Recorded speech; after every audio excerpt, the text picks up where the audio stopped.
Well, it's a diesel truck that I had some modifications done to it, and I pretty much am rolling on 40s, and so I got 40 sheets of drywall in the back. It's all 5/8, so I'm pretty close to 2 tons. As you can see, it's I kind of squatting a little bit. The truck is not normally sitting that low in the back, but that's how I get to work every day, and that's how I bring materials to the job. Okay, so here's the reason why I turned the camera off. You guys aren't gonna believe this, man. I just didn't want to show you guys. I did not want to show you guys me struggling with this, but I threw a laser up and got my recessed joint straight as can be. This board that I got from the supplier, look, it's out of square, man, 1/2 inch. It's a 1/2 inch out of square, man. Now I gotta go buy and pre-fill all that. I got to, every sheet that I got, at least from the 8-footers, I don't know about the 9-footers, but look at that. Every sheet. My bottom is straight as can be. I put straight edge on that. So it's not me. And plus I threw my T-square on it, and I didn't want to, just to, you know, make sure, and it's a 1/2 inch out of square. Unbelievable. Honestly, I think I've only seen that one other time on a job site.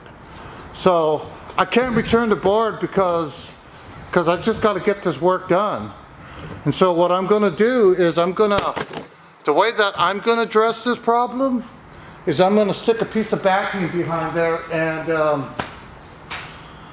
you know, and pre-fill all the gaps. I don't know what else to do at this point, but that's just the name of the game in the big bad world of drywall.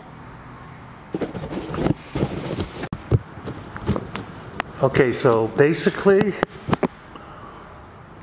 that's not what I want to show you. I'm just going to follow up with you guys. I just got off the telephone with my go-to suppliers. It's a different location from the one I generally go to, but they took care of me, man. I called them up and complained that look at that. That's two factory edges right there. And that recessed edge is straight as a board, as straight as a laser. I lasered it in and used a strong back to get that first run in. But look how big those gaps are. That's a 5/8 gap right there. I had to stick backing behind there just to make the board work. You know, I sat there and thought about it for about 20 minutes and realized, you know, the supplier's not even going to take it back. Just going to be a waste of time.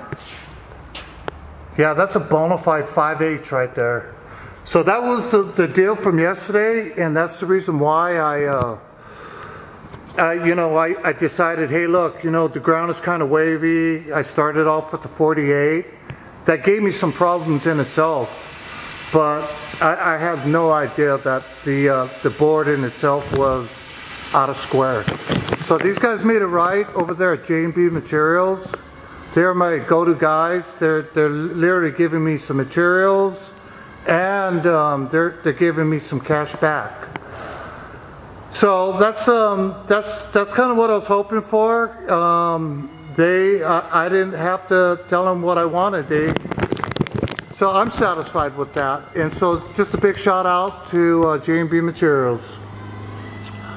Also wanted to see if anybody else has seen drywall, brand new with the tabs on it, come straight from the manufacturer, 5/8 out of square. If you have, I'd love to hear from you.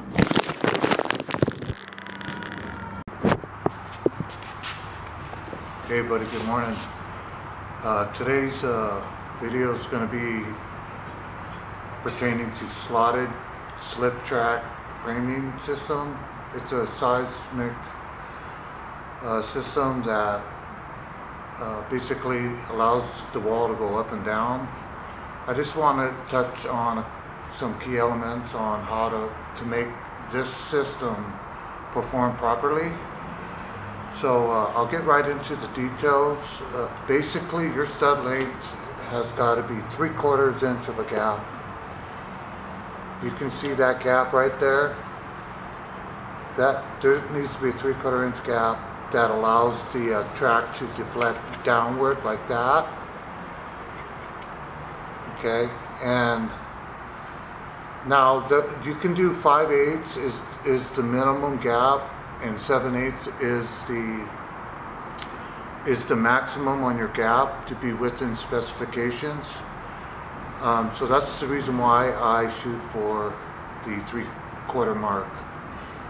Now, where I see a lot of people go wrong is that they cut 3-4 studs at a time without measuring every stud, and you just, a lot of times it doesn't work out. Your studs are too long or too short, and if it's out of that 5/8 to 7/8 range, then basically you're going to have to pull it and replace it with one that is.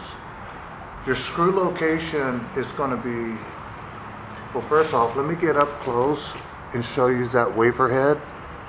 That wafer head screw is the only screw that you should be using on this type of wall track.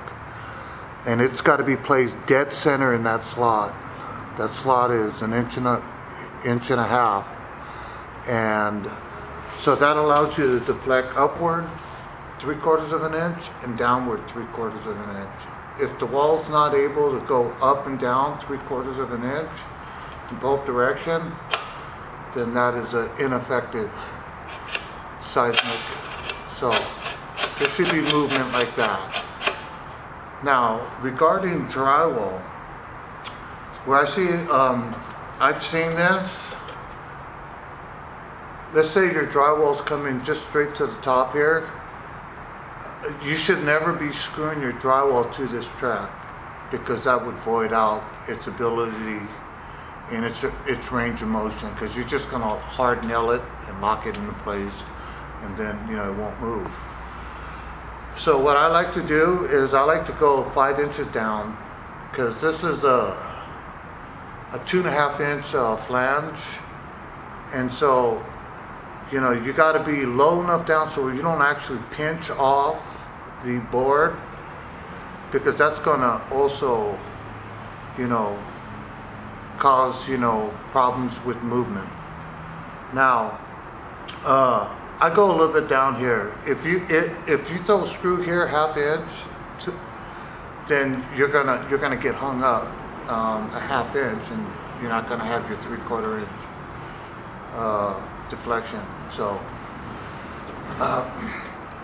there's a lot of other factors that is regarding this type of wall system, depending on where it's being applied to, if it's a hospital or if you're just doing a tenant improvement that has demising walls. Like the wall that you see behind me, it goes at a rate upward, and so every stud is going to be longer, and every stud has to be within that 3/4 inch gappage with the screw in the dead center, in order for that whole wall to be able to do what it's designed to do. So I'm going to go ahead and leave it right there. So if you learn anything off of this video, or if you're really even a seasoned pro and you know all about this, and you can just agree with everything that I said, please feel free to hit like, hit the subscribe button, and until next time, you guys have a wonderful day, okay?